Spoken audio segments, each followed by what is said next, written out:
Hi, this is Aaron Young, CEO of Laughlin Associates and author of the best-selling book, The Corporation Manual.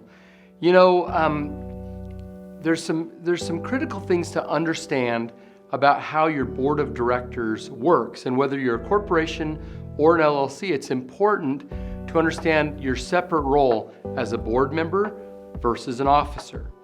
Okay, a corporation or a limited liability company in the eyes of the law is a paper person. That's an actual term of art. Paper person, or also known as a legal fiction. Interesting terms, a legal fiction. What that really means is that in the eyes of the law, your corporation or your LLC, properly organized and operated, have all the same rights, privileges, responsibilities that a real human being has. And the reason you form the corporation or the LLC in the first place is so it can do the business enterprise, and you, as the shareholder or the member, get the benefit of it, but you're not on the hook. You're not the one that's responsible if that enterprise fails, right? The whole idea is to limit your liability, separate your risk. That's why you form the business entity. Now, I said as long as it's properly organized and operated.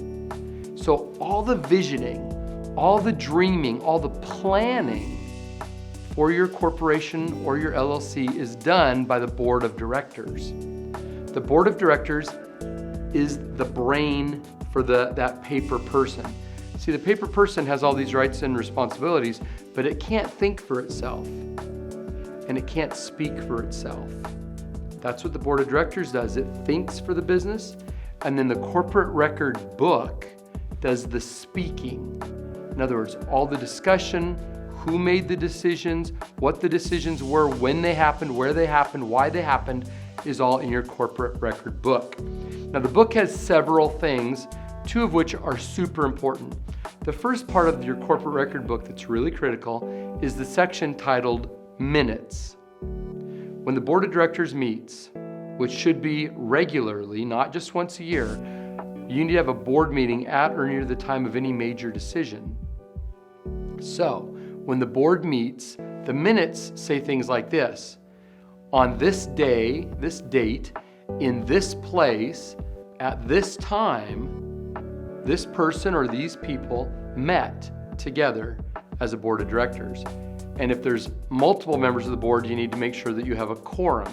That is, say you have to have a majority, and your bylaws will tell you what constitutes a quorum, or your operating agreement will tell you what constitutes a quorum in an LLC. You make sure there's enough people there to have the meeting.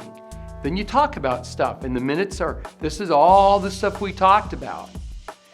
And then when a decision is made, it's say, okay, I resolve that we decide we're going to have we're going to open a new bank account at this particular bank. And you vote. If you're there by yourself, you're the only vote that counts.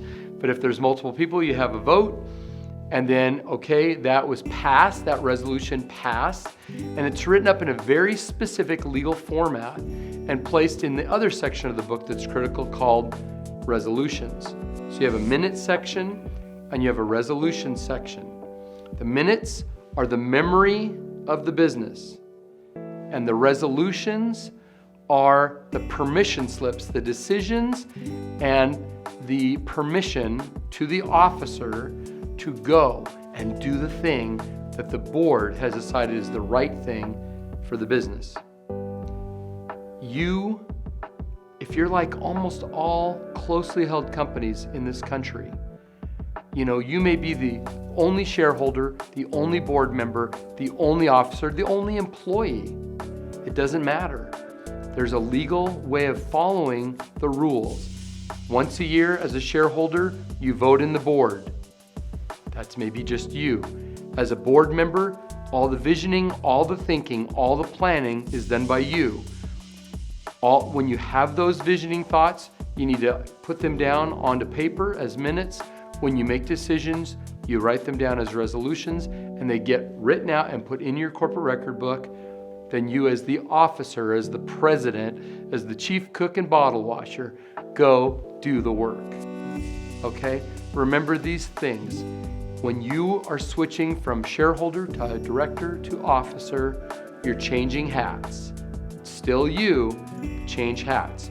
When you do that, then all of a sudden you'll find that if you're ever challenged, if that big bad wolf is ever at the door, if you're in a situation where you're under attack, your corporation or your LLC will be there and be that corporate fortress that'll protect you, all of your business assets, and all of your personal assets. It'll do the job it was designed to do.